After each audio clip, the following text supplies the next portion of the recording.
Hello, it's Peter from the maths team here again.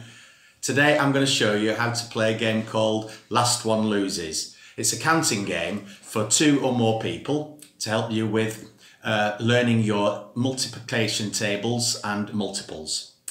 First of all, choose which multiplication table you want to practice, and then what we do is we're going to take it in turns to say the next 1, 2 or 3 multiples of that number, but the player that says the 12th multiple loses. We're doing the 3 times table today, so we're going to count in 3s. I'm going to start and I'm going to say 0, 3. 6, 9, 12. 15, 18, 21. 24. 27.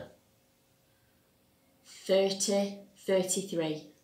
36. And I've said 36, which is the 12th multiple, so I lose. You can change the number of players that are playing. We're playing with 2. If you were playing with more than 2, whoever lost that round would be out of the game now. Enjoy playing. See you again next time. Bye.